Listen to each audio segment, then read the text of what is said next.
arrivé de faire 4 mois sans eau chaude. Des fois, ça nous est arrivé de faire 2 jours, on ne pouvait pas aller aux toilettes. Et on n'a même pas fait d'état des lieux. Il y avait des fourmis en fait dans la chambre de mes enfants. On est parlé à monsieur le maire que j'ai rencontré, il n'est pas revenu. Ma deuxième fille, maintenant, elle fait des crises d'angoisse. Vous avez des moustiques. Elle a dit à mon assistante sociale que si ça continue comme ça, il risquait de mettre fin à ma convention. Donc je pense que oui, je pourrais quand même poursuivre la mairie par rapport à ça, oui.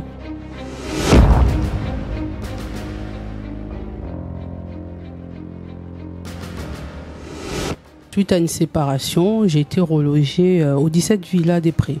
Donc j'ai été relogée avec mes enfants en décembre 2017. Donc dans un appartement de la ville. Voilà, de la ville, exactement. Mais il s'avère qu'il y a un moment où je suis restée sans convention parce que je devais quitter les lieux. Mais j'avais toujours pas eu de proposition de logement. D'accord, vous aviez dépassé le terme de la convention, mais vous étiez encore resté dans les lieux. Exactement. Et la ville continuait à vous réclamer les indemnités d'occupation. Exactement. Mais moi, ce que je comprends pas, c'est que j'ai d'autres voisins qui ne payent pas leur loyer. D'accord. Voilà. Et qui sont maintenus dans les lieux. Voilà. Donc il m'est arrivé de faire 4 mois sans eau chaude. 4 mois complets sans eau chaude. Oui. Et ils étaient au courant. Il y avait aussi les toilettes qui étaient souvent bouchées. Donc tout le temps. Est-ce que ça remontait chez vous ou pas? Oui, ça remontait, oui. Parce que je sais qu'au 15 Villa des Prés, il y a une personne qui est au premier étage et qui a eu un débordement d'excréments et d'urine chez elle parce que les toilettes étaient bouchées. Moi, ça débordait pas, mais des fois, ça nous arrivait de faire 2 jours, on ne pouvait pas aller aux toilettes.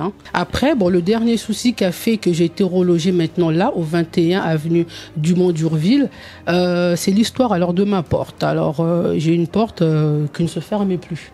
Je suis partie voir justement les gens de la mairie. Je leur ai dit, voilà le souci que j'ai.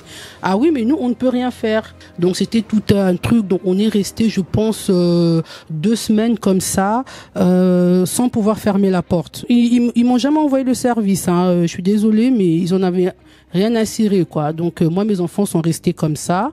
Et ils m'ont envoyé un monsieur, je me souviens plus le nom. Donc, ce monsieur m'a contacté. Et, il m'a parlé de ce logement que j'occupe actuellement. Et alors, ce qui s'est passé, c'est que ça a été fait tellement vite, vous savez, on n'a même pas fait d'état des lieux.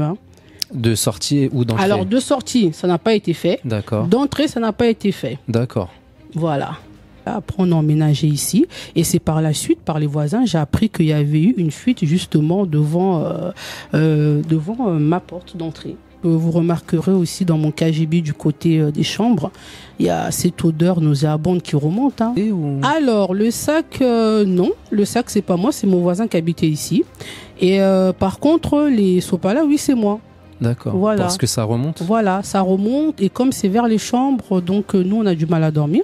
Sachant que j'ai un enfant qui est asthmatique. Donc, voilà. J'ai une nouvelle convention que je n'ai pas en main propre, justement. Vous l'avez signée qu'en un seul exemplaire que eux ont gardé, mais vous n'avez aucun document qui prouve, entre guillemets, la légalité de votre présence au sein de l'appartement. Voilà, exactement. Et donc cette personne, lors de cette rencontre, vous a fait une demande, vous a réclamé de l'argent. Voilà, donc ce monsieur, justement, moi j'ai dit, mais comment on se connaît pas? Comment vous pouvez me demander de l'argent comme ça? Et voilà, et c'était comme ça. Donc à chaque fois qu'on se rencontrait avec ce monsieur-là, c'était de l'harcèlement, quoi. Moi, j'ai pas voulu en parler au service de la mairie parce que je me suis dit, sûrement ils vont pas me croire. Donc on a constaté après quelques jours, il y avait des fourmis en fait dans la chambre de mes enfants. D'ailleurs, j'en ai parlé à monsieur le maire que j'ai rencontré et je lui ai montré ces vidéos à monsieur le maire. Que vous a-t-il répondu? Voilà, monsieur le maire m'a dit, je connais pas votre dossier. Quand je vais rentrer au bureau, je vais aller voir ça et je vous tiens au courant. Il est revenu vers vous depuis? Non, pas du tout. Pas du tout, il n'est pas revenu. Et vous me disiez que ça avait un impact aussi sur votre Exactement. enfant. Donc ma deuxième fille, maintenant, elle fait des crises d'angoisse. À cause à cause justement des insectes qu'il y a à la maison. Parce que, hormis les fourmis, vous avez des moustiques.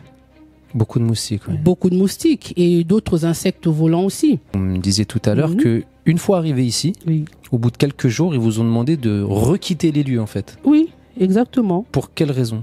Alors, ils se sont rendus compte qu'on n'avait rien à faire justement dans ce logement, que c'est un logement qui ne pouvait pas accueillir de famille pour l'instant. En moins d'une semaine, ils m'ont demandé de repartir. On vous aurait également menacé de rompre votre hébergement d'urgence à cause de vos plaintes qu'il trouve trop répétitives. Je suis partie voir mon assistante sociale, je lui ai expliqué le problème et avec l'assistante sociale justement on a appelé le service du logement. Alors la dame qui nous a reçus, elle a dit à mon assistante sociale que si ça continue comme ça, il risquait de mettre fin à ma convention. Et de vous mettre à la rue. Et ben voilà, et de me mettre à la rue, justement, elle a dit ça à mon assistante sociale. Et si vous deviez nous décrire en quelques mots votre expérience en termes d'hébergement par la ville, quels seraient ces mots? C'était une mauvaise expérience. Vraiment, c'était une mauvaise expérience. D'ailleurs, des fois, je n'endormais pas la nuit. Et il y a une répercussion sur mes enfants aussi. Donc, d'où les crises aussi, des fois, vous voyez. Franchement, c'est pas facile. Je pourrais jamais oublier cette période que j'ai vécue depuis 2017 à aujourd'hui. Je l'oublierai jamais. Donc, je pense que oui, je pourrais quand même poursuivre la mairie par rapport à ça, oui.